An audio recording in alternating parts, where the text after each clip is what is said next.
ar, Perfil Poder, um programa de entrevistas diferente. Hoje, trazemos o artista de múltiplos talentos que construiu uma carreira que atravessa culturas, idiomas e gerações. Suas canções marcaram épocas, ganharam o mundo e alcançaram milhões de pessoas. Fora dos palcos, emprestou sua voz a momentos históricos e transformou arte em compromisso com o planeta. Uma vida dedicada à expressão, à consciência e ao diálogo entre mundos. Perfil Poder recebe o cantor, compositor, cineasta, locutor, tradutor, restaurador e colecionador de veículos antigos, Malcolm Forrest. Como vai, Malcolm? Como vai, meu caro amigo Maluf? Tudo bem? Bom que você está aqui, uma honra recebê-lo. Uma honra minha e uma alegria muito grande estar com você. Muito obrigado. Conta uma coisa para a gente começar. Por que Malcolm Forrest? É o nome de batismo? Meu nome de batismo é Malcolm, né? Malcolm Dale Kiger, né? Meu pai era americano e esse nome é curioso porque minha mãe e meu pai gostavam muito de cinema. Né? Sei. Eles iam ao cinema frequentemente. Uhum. E um determinado dia assistiram um filme e nos créditos finais dos letreiros apareceu lá Music by, né? Música de Sir Malcolm Sargent. Era um grande maestro inglês. Né?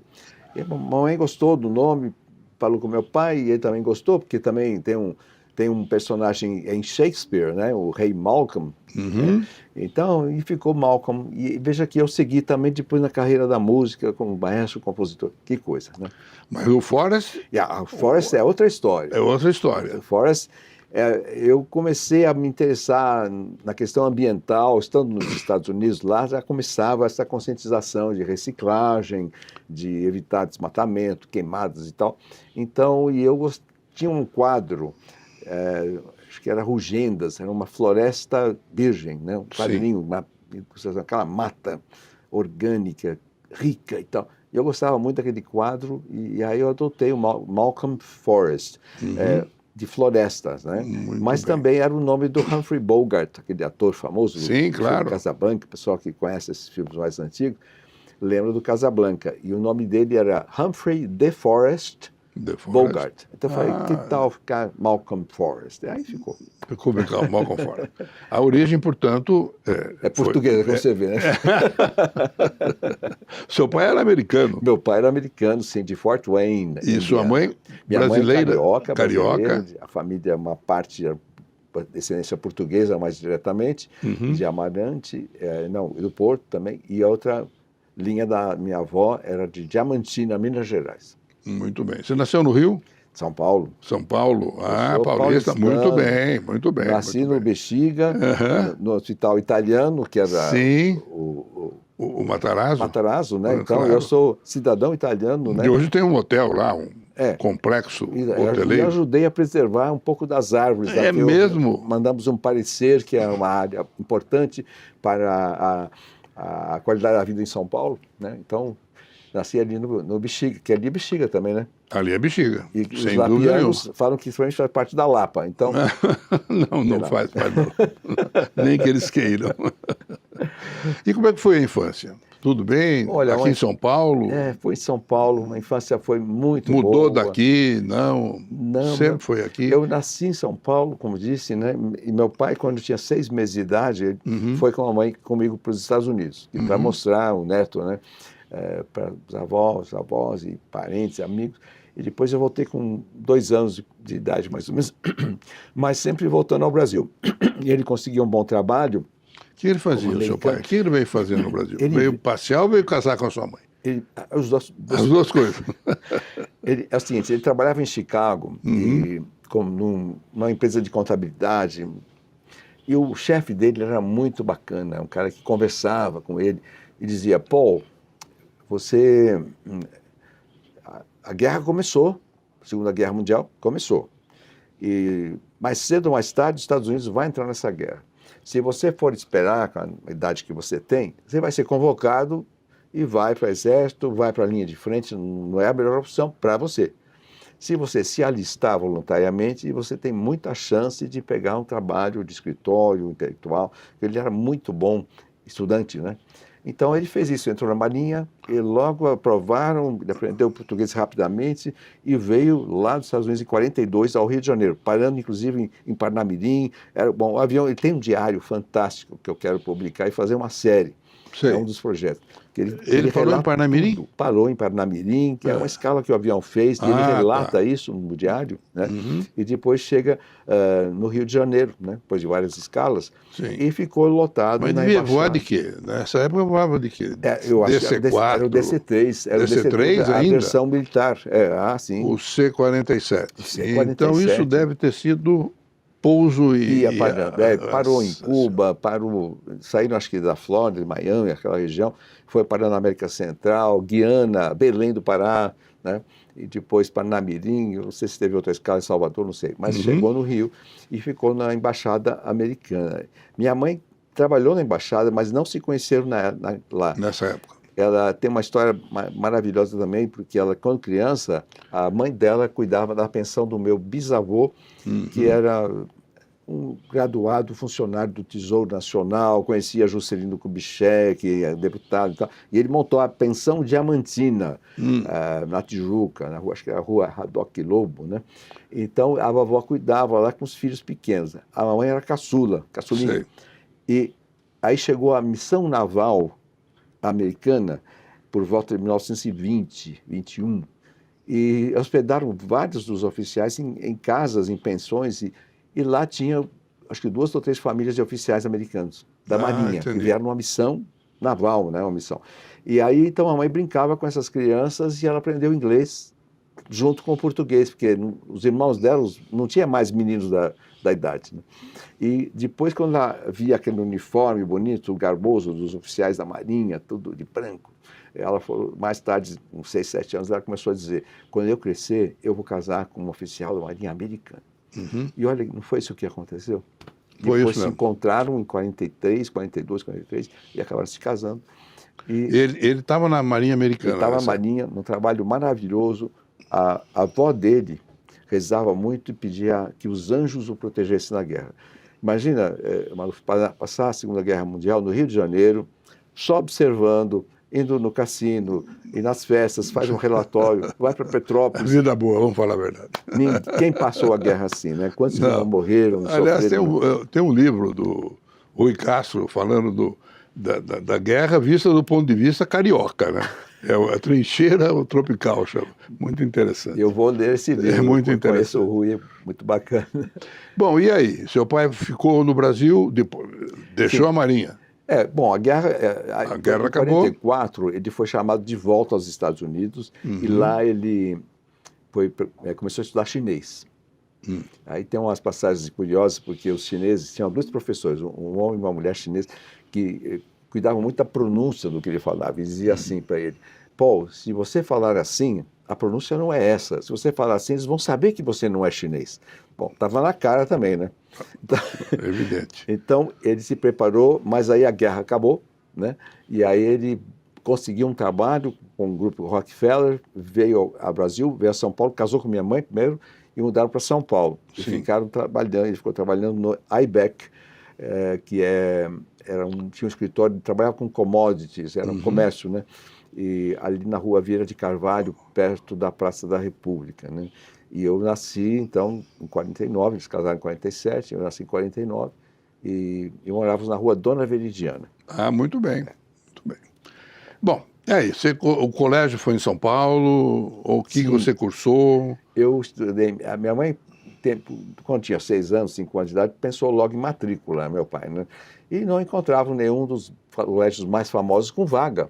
Aí disseram para ela, olha, a criança quando nasce aqui em São Paulo, se quiser estudar no São Luís, ou Desoazou, esses colégios mais tradicionais, tem que fazer logo que nasce e já faz a matrícula. Então aí uma amiga disse que tinha um colégio muito bom italiano, que era o Dante Alighieri, que talvez tivesse vaga. Então foi para lá. Eu fui fazer matrícula vestido de cowboy, chapéu. Fizemos aquela austeridade toda, né? Colégio tradicional. Muito Quando eu passei tradicional. assim, a dona Dir, que era a diretora, deu uma olhadinha para mim, deu um sorriso, né? O Marino, era o Bedel, que tocava o sino, o seu Marino, também deu risada. Bom, passei por todo aquele ambiente. No carro, voltando para casa, eu perguntei, eu estava no banco de trás, eu lembro vividamente, né? Eu falei para minha mãe e meu pai, quando começam as férias? Eu sabia que férias eram um alívio. Os garotos falaram. Meu pai deu risada. Mas eu estudei no Dante Alighieri. Dante Alighieri. E depois? Depois eu fiz um ano no Salete, que é um curso, era uma escola em Santana, né, Colégio Salete. E aí eu entrei na USP, entrei no Mackenzie, em primeiro lugar na física, na USP e tal. Muito bem. E comecei a fazer matemática. Mas meu pai conseguiu uma bolsa através da Philco, porque ele trabalhava na Philco Ford nessa época, como executivo, e conseguiu, e eu pude estudar nos Estados Unidos. Aí eu fui para lá, fiquei um ano em Purdue University, no estado de Indiana, e depois passei para UCLA, a UCLA, no estado da Califórnia, em Los Angeles. E aí eu passei a fazer música. É aí que começa a música, então. Isso, aí começa a música. Mas você se formou com engenheiros, não me engano. Não, eu me formei em música. Se formou em música? Não se formou em engenheiro? Não, eu tranquei as matrículas. Nem matemática, nada disso? Nada. Bom. E aí se formou em música? Música. E partiu para a carreira... Aí eu comecei a gravar, continuei compondo, tinha banda, cantei numa banda muito boa na universidade, lá em Purdue University, a Fifth Avenue Bus Company, eu era o lead singer, né, o cantor, e depois cantei bossa nova também em Los Angeles. Tivemos uma passagem muito curiosa que nós fomos apresentar teve uma semana do Brasil na Universidade do Arizona. Sei. Então tinha um aquário com piranhas, palestras sobre o Brasil, Altamiro Carrilho fazendo demonstrações. Famoso, né? Jogo de futebol, e eu fui com meu grupo de bossa nova. Como é o nome da orquestra dele? Tabajara? Não, Altamiro Carrilho era flautista. Ele e a esposa fizeram um show. Ele me pediu para acompanhá-lo no violão, né? Só que eu persegui, porque ele tocava aquele chorinho, depois ele vinha acelerando. Sem ensaio, a gente se perdeu um pouco. Mas tinha um grupo de bossa nova, amador, né? Não era de estudantes. Mas fomos convidados para abrir o show do João Gilberto, que ia fechar a noite, a Semana do Brasil na Universidade do Arizona. E naquela ocasião, então, fomos para lá, tudo tranquilo, né? Ficamos esperando na coxia, nos bastidores, e nada do show começar, nada do João Gilberto. Daqui a pouco espera mais um pouquinho, então. Daqui a pouco vem os diretores da universidade e falam, olha, infelizmente o senhor João Gilberto não pôde vir. Opa! Já deu um caninho ali naquela... Lembra? Lembro dos canos dele. Então vocês vão ter que fazer o show. Falei, ótimo, o jovem não quer saber, vamos embora. Que idade você tinha, mais ou menos? Eu tinha 19 anos. Opa! Então eu cantava em inglês e português, né? Essa que era o seu inglês era materno, né? Paterno. Paterno e materno. Exatamente. Além do português. Sua mãe também falava bem inglês. E aí, Zé Alberto, nós fizemos a apresentação daquelas músicas que Frank Sinatra tinha gravado, né? Corcovado, enfim, Garota de Ipanema, todo o repertório mais bonito do Tom Jobim, né? Aplaudiram bastante. Você deve ter cantado em inglês. Cantei em inglês, algumas vezes em português, mas agradou muito, né? E hoje, olhando assim para trás, eu vejo que, puxa, isso foi uma coisa muito bonita que aconteceu com jovens inesperadamente. Claro. Né? E hoje eu estou fazendo uma retrospectiva disso com uma apresentação de shows, um tributo à Bossa Nova. Sei. Contando as curiosidades da época e tudo mais. E fazendo também um show com música de cinema, né? Então, que legal. Muito bacana. E aí? Aí seguiu na música? Eu segui na música e voltei. Depois entrou a fase do governo Nixon. Sei. E uma crise, né? A desvalorização do dólar, e a crise muito brava, semelhante ao que a gente sofreu aqui e sofre hoje, né? Então eu voltei para o Brasil. Meus pais estavam aqui, eu, filho único, não tinha por que ficar lá, não estava casado, nada. Eu voltei para o Brasil. E aí continuei com a música aqui, compondo. O Rony Fon já tinha gravado uma música minha, eu já estava ativo aqui. Era amigo dos Mutantes, da Rita Lee, todo mundo ainda bem no início de carreira, né? Mas aí eu descobri um amigo que trabalhava na Gradiente na época, e ele queria me contratar, porque eu tinha feito música, para ajudar nas instalações que a Gradiente estava começando a fazer, né? Grandes instalações em hotéis. E o AMB era um local que tinha um projeto. Só que a Gradiente era do outro lado da cidade. Eu disse, olha, não dá, se eu atravessar a cidade todo dia de carro, que não tinha metrô, não vai ser legal. Então ele disse, olha, então eu vou fazer o seguinte, eu vou te mandar até o AMB, porque vamos ter um polo lá, com o Palácio das Convenções, que vai precisar uma gestão. E eu fui. Quando eu cheguei lá, conversei com o Coronel Barros, que é um amor de pessoa, muito amigo. Ele falou, olha, nós acabamos resolvendo aqui, dividindo em duas partes, não vai precisar mais uma pessoa para gerenciar. Mas me conta de você fala inglês? Paulo, como é que você fala? Meu pai é americano, certo? Então ele falou assim, você já tentou fazer tradução simultânea? Falei, olha, eu trabalhei um pouco como intérprete lá nos Estados Unidos, ajudando um amigo meu que precisou de alguém para questões trabalhistas nos tribunais. Os portugueses tinham ações trabalhistas contra patrões lá e não falavam inglês. Então, bom, então eu vou te apresentar para a chefe das intérpretes aqui. Nós temos aqui a tradução simultânea. Aí eu conheci a Maria Luísa, a Ula, a Ingrid, eram intérpretes já atuantes, né? E fiz um teste com elas e, resumindo, gostaram da minha voz, né? Eu lembro que a senhora Ula falou, você tem uma voz boa também. E já na semana seguinte me mandaram para Porto Alegre como intérprete. Resumo da ópera, né? Começou uma sequência de trabalhos como intérprete e a Maluf, naquela época, se eu trabalhasse 30 dias, 20 dias por mês, o meu salário seria igual ao do Boni, diretor-geral da Globo, que era uma fortuna. Poxa, que bom. Então, eu embarquei nessa carreira também. De intérprete e tradutor. Tradução simultânea. E tradução simultânea você ficou muito conhecido quando fez numa emissora de televisão tradução para o Oscar. Sim, a apresentação duas do Oscar. emissoras. Duas emissoras. 7 vezes o Oscar, simultâneo, ao vivo, né? Adrenalina pura. Eu me preparei muito para poder estar apto, mas eu gosto de televisão, eu gosto de locução e tudo mais. E eu fiz também 19 vezes o Miss Brasil. É mesmo? 19 anos de Miss Brasil. Apresentador. Como intérprete, em off, como né? Intérprete. A gente quase não aparecia. E também todos os Grammy Awards, né? Grammy Latino. Então, mais de 2.000 eventos corporativos. Em medicina, marketing, psicologia, melhoramento contínuo, indústria, just in time e por aí vai. Muito bem. E a fotografia? Que negócio é esse de fotografia que entra na sua vida? Então, eu quando tinha assim, desde pequeno, meu pai tinha uma filmadora de 16 milímetros. Ele gostava, ele fazia os filminhos e tal. Nós temos até hoje filmes de família. Mas ele era muito zeloso com a... 16 milímetros já era uma coisa importante. Eu tinha 8 milímetros. Depois veio 8, né? 8 também Super 8. Super 8, né? E nós tínhamos um projetor. Ele me deixava projetar os filmes, mas não deixava eu filmar, porque o filme era caro. E não se revelava no Brasil colorido. Tinha que mandar para fora. É verdade. Como tudo mudou. Então eu fui me interessando pela fotografia. No Clube Hípico de Santo Amaro, a gente montava cavalo, tinha cavalo lá. E tinha um fotógrafo com uma Rolleiflex que ficava fotografando as provas hípicas. E eu ficava na cola dele para aprender coisas, né? Tinha uma maquininha não muito boa. Aí montei um laboratório em casa, também muito ruinzinho, mas comprei todos os livros que podia, porque a gente não tinha dinheiro para filme, que era caro. Era uma dor de cabeça, hein? Pegar o celuloide e fazer virar aquilo foto. Pois é, câmera escura. Câmera escura, mas claro. A fotótica e a sinótica tinham vários livros didáticos, né, traduções. E barato, né? Então eu ia colecionando aqueles livros.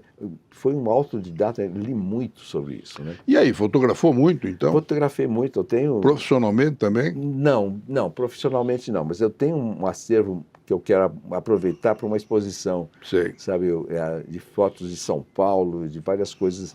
Mas me ajudou com cinema depois, com cinema, porque depois eu entrei no vídeo do filme também, né? Dessa época, tem alguma situação inusitada que você queira contar para a gente, para o nosso espectador? Uma história interessante que você acha que não contou ainda, ou que você já contou, gostaria de contar de novo? Dá um branco nessa hora, que tem, né? Deve ter muita. Deve ter muita. Vamos ver se eu daqui a pouquinho já me recordo. Por exemplo, a história do Frei Galvão. Conta pra gente, como é que você se meteu nessa história toda e acabamos tendo um Frei Galvão santo brasileiro? Bom, minha mãe era bastante dedicada ao próximo. Ela não era uma Carola, a senhora Carola, mas ela rezava. ela tinha princípios, né? Princípios, e uma pessoa de alegria, uma pessoa compassiva, tinha compaixão por alguma pessoa que precisava de ajuda e tudo mais. E nós morávamos em Santa Cecília. Fui batizado na igreja de Santa Cecília, que é a padroeira dos músicos, né? Por coincidência providência divina. E aí, mas construímos uma casa, meus pais construíram uma casa no Barro Branco, com vista da Serra da Cantareira. Meu pai gostava da vista, a mamãe achava que era parecido com Santa Teresa no Rio de Janeiro.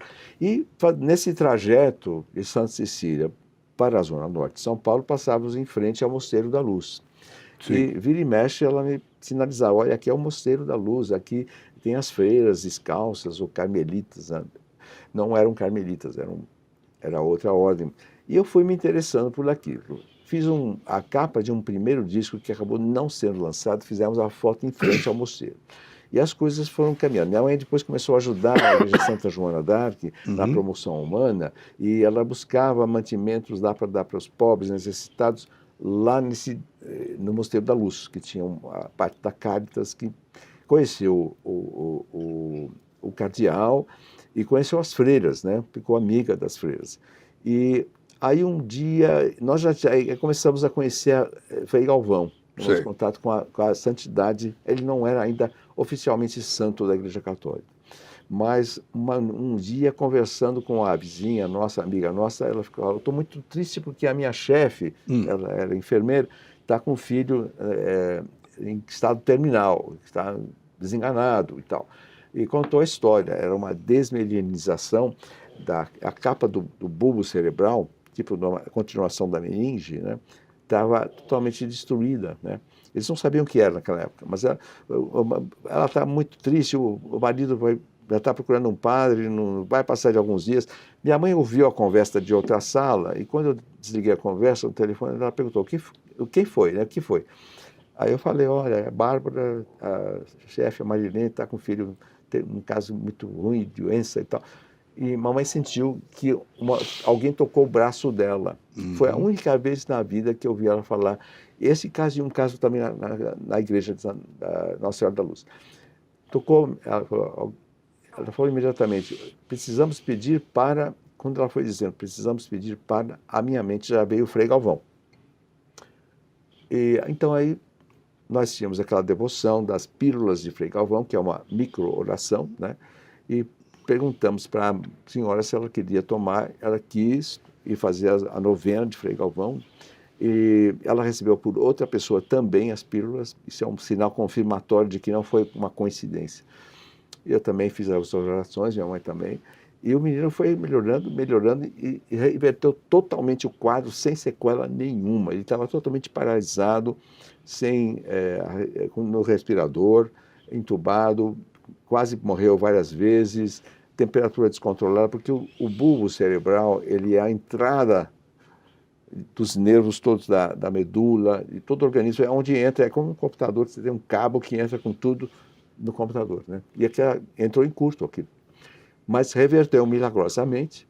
E ele se salvou, e já está com mais de 30 anos, se formou e está vida normal. E você cuidou dessa história, porque cuidou também de um filme sobre o Frei Galvão, um vídeo. Então, conte aí a história quando ele vira santo. Aí, então, eu me compadeci e eu fiz uma promessa que faria tudo o possível para fazer um filme, que já era uma ideia que eu tinha, de Frei Galvão, caso esse rapaz ficasse curado. E nós continuamos rezando, e aconteceu isso.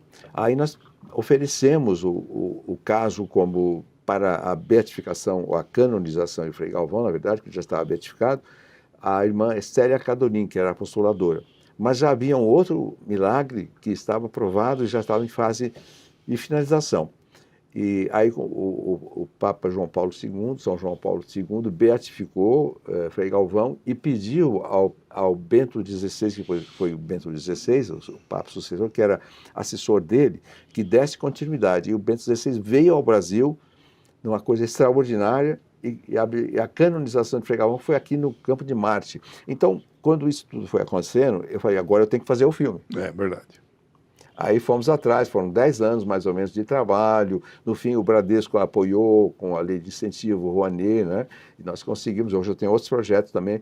E Então nós conseguimos realizar o Frei Galvão, o Arquiteto da Luz, que está nos streamings, foi exibido na TV Cultura, você ajudou Foi bastante exibido na mesmo. TV Cultura. Né? Foi um Foi muito sucesso bom na até. cultura. Né? Foi um sucesso na cultura. Então, essa é, em rápidas palavras, e eu continuo com essa devoção e essa vontade de propagar Frei Galvão, porque é muito bom para todo mundo, É verdade. para o Brasil. Né? Ou vamos falar sobre outro aspecto. Você é muito próximo da família de Orleans e Bragança. Sim. Você tem feito vários eventos com a família, e nos 200 anos de nascimento de Dom Pedro II, sim, Dom Pedro II. você fez um musical muito importante, sim, com orquestra sinfônica. sim, sim. Conta um pouquinho pra gente. Então, você é monarquista? Olha, eu posso Você dizer acha que tem chance para a monarquia voltar um dia para o Brasil?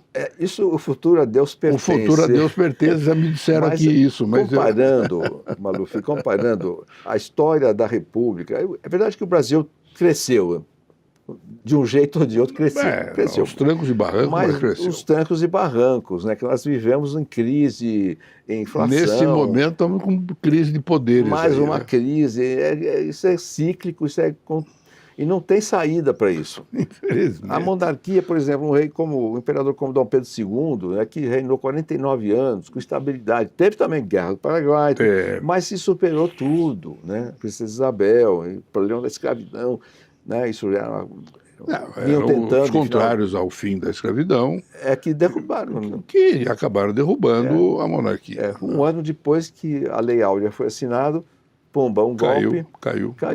Então, meu pai era amigo, fiquei sabendo, de Dom Pedro Henrique, que é o pai de Dom Bertrand de Orleans e Bragança, porque os dois eram filatelistas. Sei. E eles se hospedavam no Hotel Amazonas, em frente ao escritório da IBEC, na Vieira de Carvalho. Né? E deve ter se conhecido ali.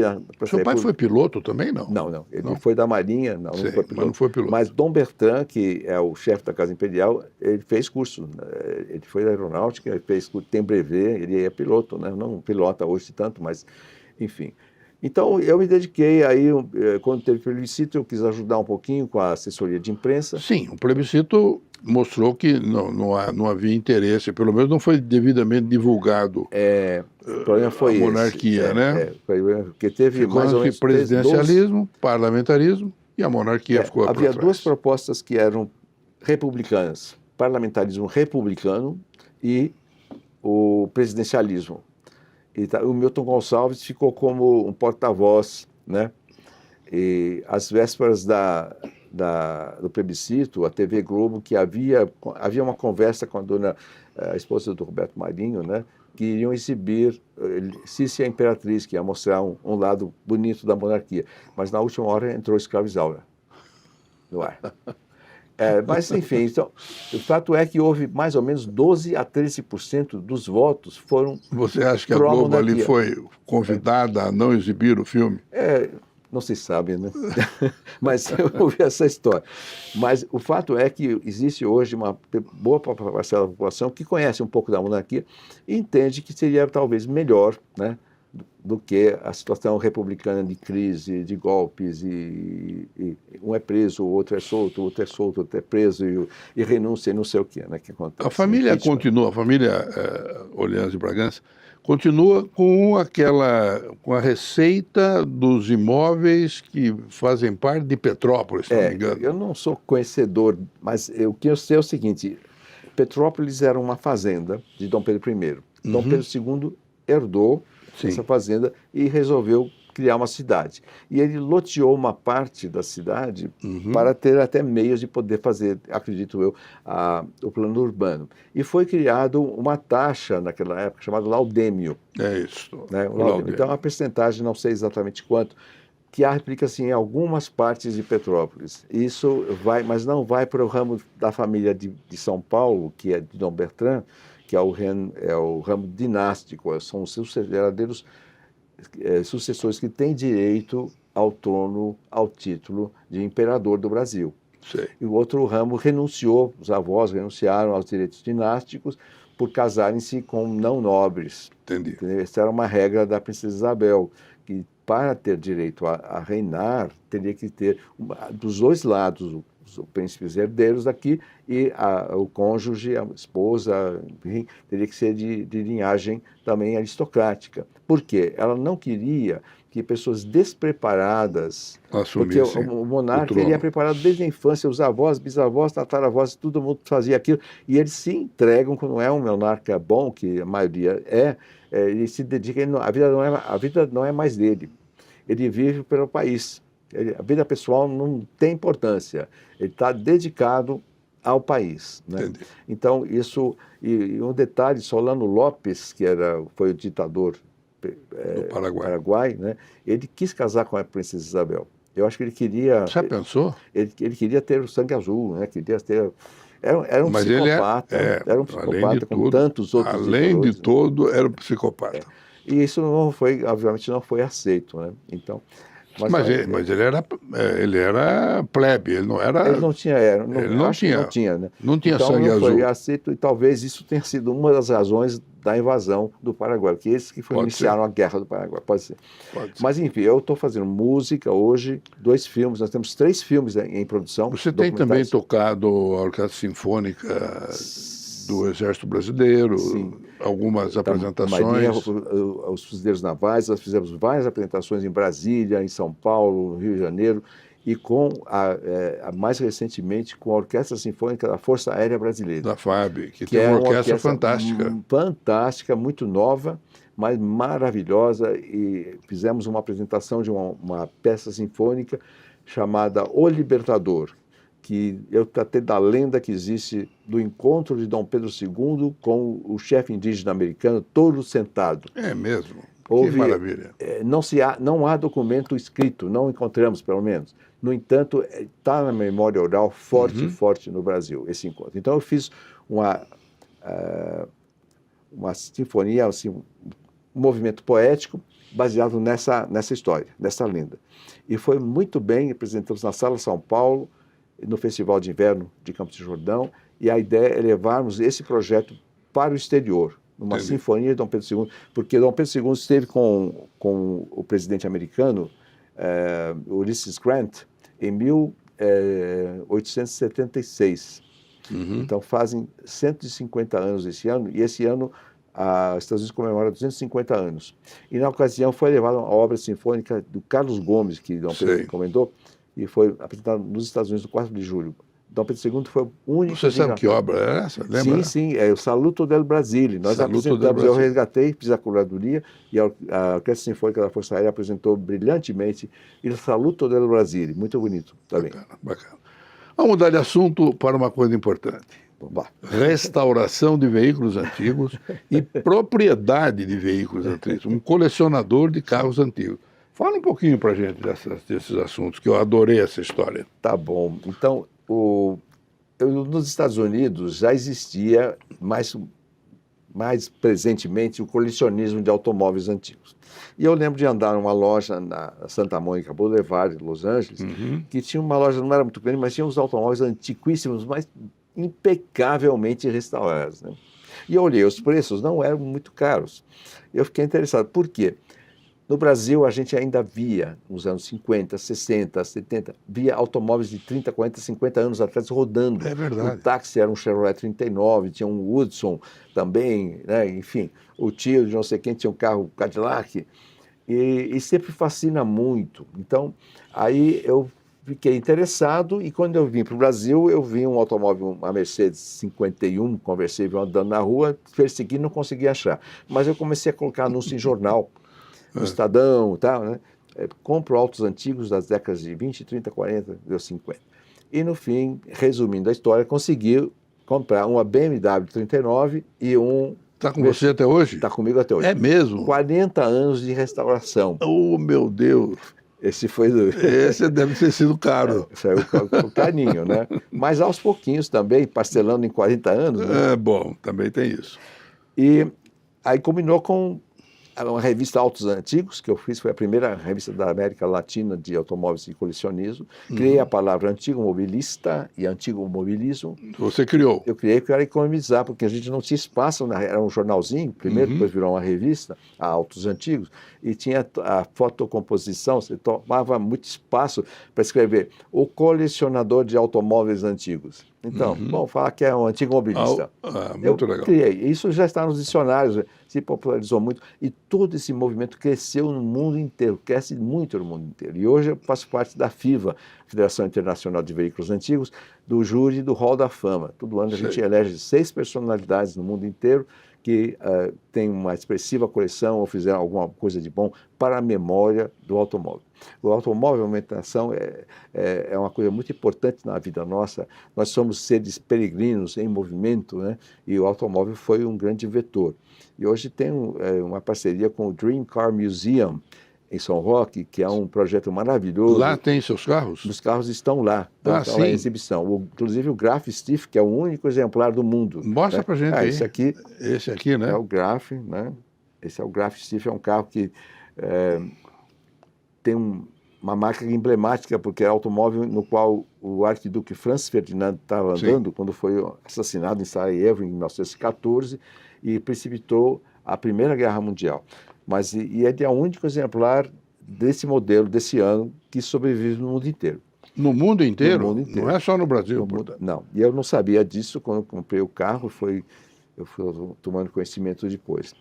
E é uma coisa muito gostosa, que é prazerosa, porque as pessoas voltam no tempo, vêm boas recordações. E hoje, você está restaurando alguma coisa? Eu hoje estou fazendo um carro que foi o meu sonho principal, que é um Isotta Fraschini, uma marca italiana.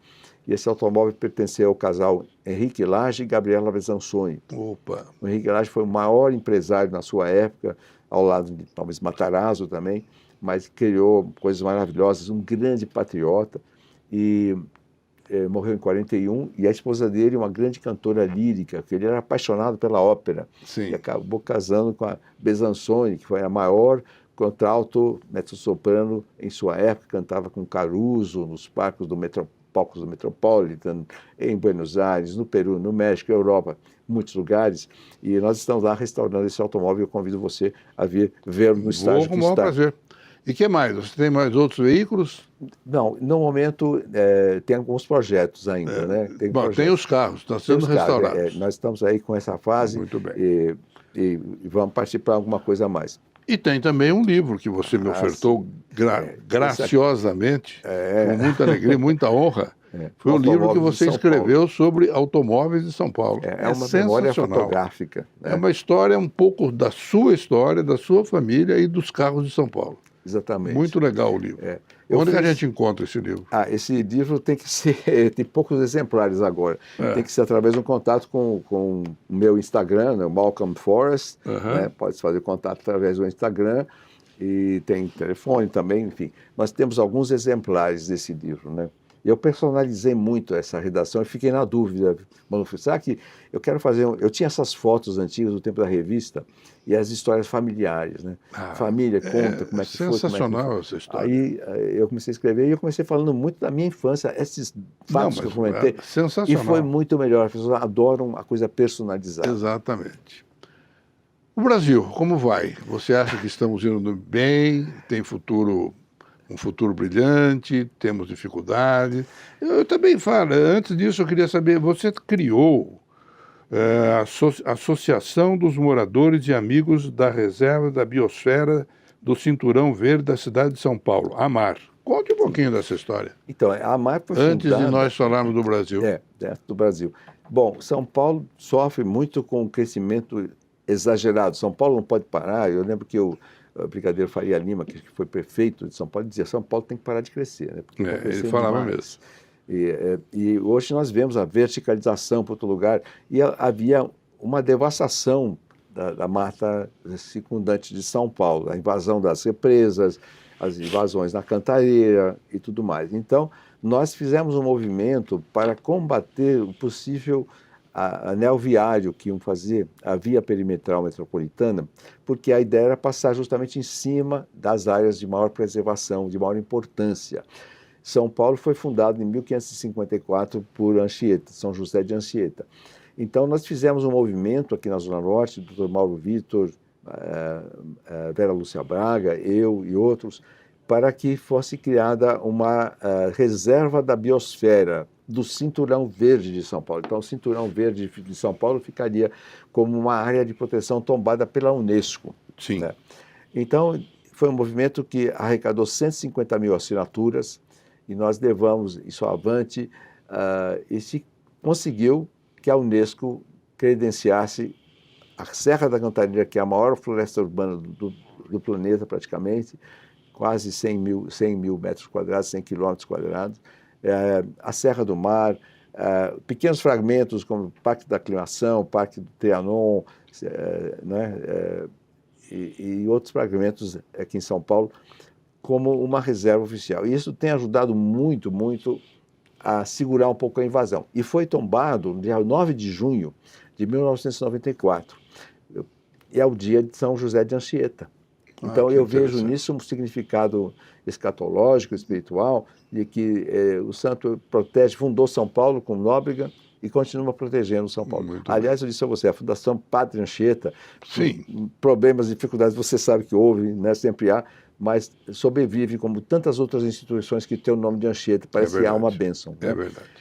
Então, fundamos a AMAR, Associação Mundial dos Amigos e Moradores da Reserva da Biosfera, para continuar esse trabalho de proteção e fazer algumas coisas de âmbito cultural, com leis de incentivo, no sentido de preservar também a cultura brasileira e o meio ambiente. Né?